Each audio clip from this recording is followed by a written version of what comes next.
Assalamualaikum warahmatullahi wabarakatuh. Perkenalkan, saya Amalia Tias Utami, mahasiswa PPG dalam jabatan kategori 2 di Universitas Negeri Manado. Pada kesempatan ini saya akan menceritakan praktik baik atau best practice menggunakan metode STAR, situasi, tantangan, aksi, refleksi, hasil, dan dampak. Lokasi yang saya gunakan dalam best practice ini adalah SD Negeri Banyu Biru 3, lingkup pendidikan sekolah dasar. Tujuan yang ingin dicapai, aksi yang pertama, menumbuhkan minat belajar siswa pada pembelajaran bahasa Indonesia. Aksi yang kedua, mempermudah siswa dalam berhitung pada mata pelajaran matematika. Aksi yang ketiga, meningkatkan tingkat berpikir kritis siswa pada pembelajaran pendidikan Pancasila. Aksi yang keempat, menumbuhkan minat belajar siswa pada pembelajaran matematika. Penulis saya sendiri, Amalia Tias Utami. Tanggal PPL Aksi 1, 14 Oktober 2022. PPL Aksi 2, 27 Oktober 2022. PPL Aksi 3, 10 November 2022. PPL Aksi 4, tanggal 30 November 2022.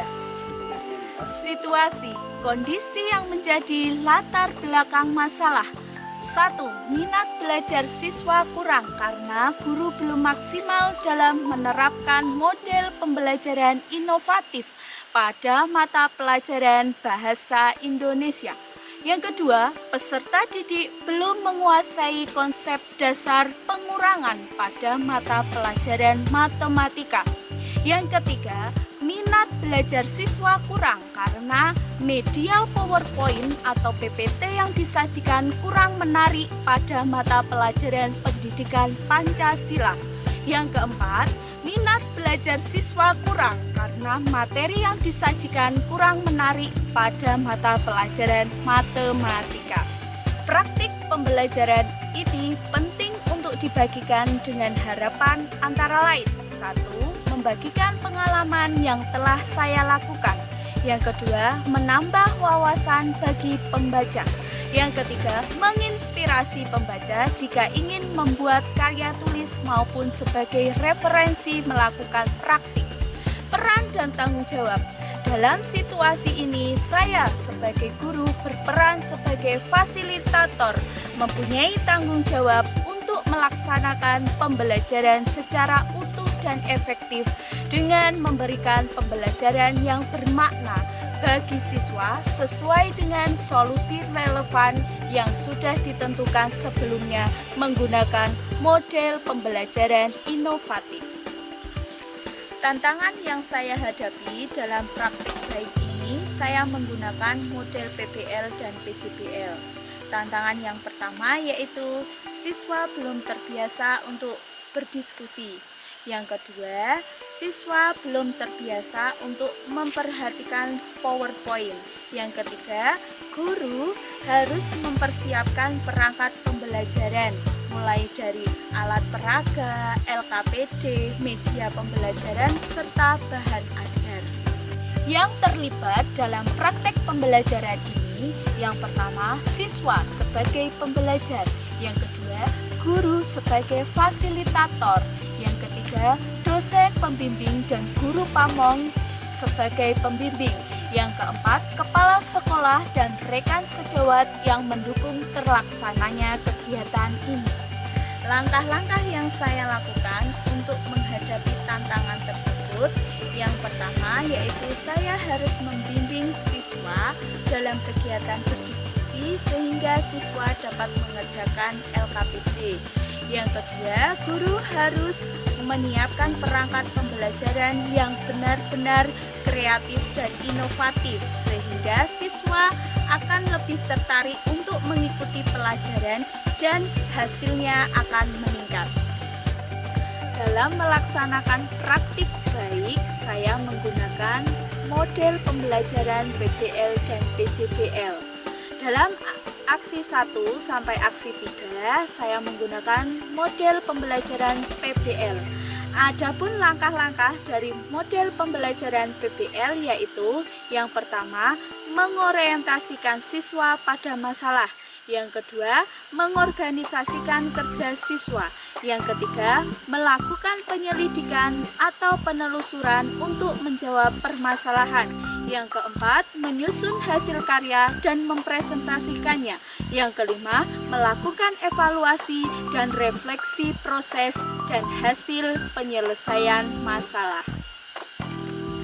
Untuk model PJBL, langkah-langkahnya yang pertama adalah pertanyaan mendasar.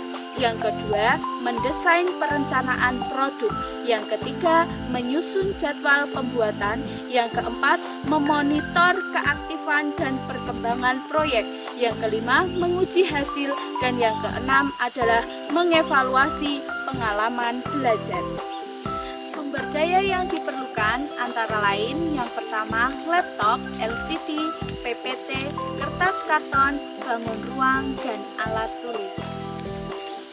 Refleksi hasil dan dampak dari praktik baik 1, penggunaan model PBL berdampak baik dan efektif bagi siswa karena dapat meningkatkan minat belajar siswa pada mata pelajaran bahasa Indonesia. Materi suku kata K dapat dilihat dari keaktifan dan memecahkan suatu masalah pada saat proses pembelajaran yang membuat materi mudah dipahami oleh siswa. Dari nilai evaluasi siswa menyatakan bahwa 80% melebihi KKM. Selain itu juga mendapatkan respon baik dari kepala sekolah dan rekan kerja saya. Faktor keberhasilan dari proses pembelajaran ini, yang pertama model pembelajaran berbasis masalah, yang kedua pembelajaran berpusat pada siswa, yang ketiga media yang digunakan dapat menarik perhatian siswa, alat peraga yang diberikan dapat mempermudah siswa dalam menuliskan huruf K. Refleksi dan hasil dari praktik yang kedua, penggunaan model PBL berdampak baik dan efektif bagi siswa karena dapat meningkatkan tingkat berpikir kritis siswa pada mata pelajaran matematika, yaitu materi selisih dalam konteks perbedaan dapat dilihat dari keaktifan dan memecahkan suatu masalah pada saat proses pembelajaran yang membuat materi mudah dipahami oleh siswa. Dari nilai evaluasi siswa menyatakan bahwa 80% melebihi KKM. Selain itu juga mendapatkan respon baik dari kepala sekolah dan rekan sejawat. Faktor keberhasilan dari proses pembelajaran ini yang pertama menggunakan model pembelajaran PBL, yang kedua pembelajaran berpusat pada siswa, yang ketiga media yang digunakan dapat menarik siswa, yang keempat alat peraga yang diberikan dapat mempermudah siswa dalam berhitung. Hasil dan refleksi praktik baik yang ketiga yaitu penggunaan model pembelajaran PBL berdampak baik dan efektif bagi siswa karena dapat meningkatkan hasil berpikir tingkat kritis siswa pada muatan pelajaran pendidikan Pancasila. Materi identitas diri teman dapat dilihat dari keaktifan dan memecahkan suatu masalah pada saat proses pembelajaran yang membuat materi mudah dipahami oleh siswa. Dari nilai evaluasi siswa menyatakan bahwa 90% siswa nilainya melebihi KKM. Selain itu juga mendapatkan respon baik dari kepala sekolah dan rekan kerja saya. Faktor keberhasilan dari proses pembelajaran ini adalah model pembelajaran PBL. Yang ketiga, pembelajaran berpusat pada siswa. Yang ketiga, media yang digunakan dapat menarik perhatian siswa. Hasil dan refleksi praktik baik saya yang keempat yaitu menggunakan model pembelajaran PJBL berdampak baik dan efektif bagi siswa karena dapat meningkatkan minat belajar siswa pada mata pelajaran matematika, materi bangun ruang, dapat dilihat dari keaktifan siswa pada proses pembelajaran yang membuat materi mudah dipahami oleh siswa. Dari nilai evaluasi siswa menyatakan bahwa 85% melebihi KKM. Selain itu juga dapat respon baik dari kepala sekolah dan rekan kerja saya. Faktor keberhasilan dari proses pembelajaran ini yang pertama, pembelajaran berpusat pada siswa. Media yang digunakan mudah dan dipahami oleh peserta didik. Proyek yang diberikan membuat siswa aktif dalam menghasilkan sebuah produk.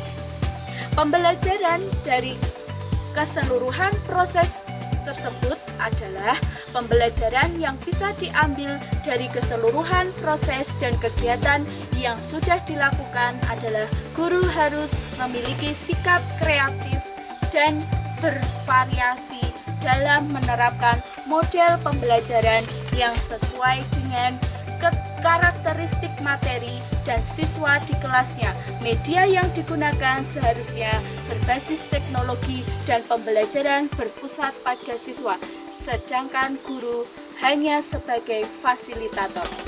Demikian praktek baik saya dari praktek pembelajaran yang pertama sampai yang keempat. Semoga bermanfaat.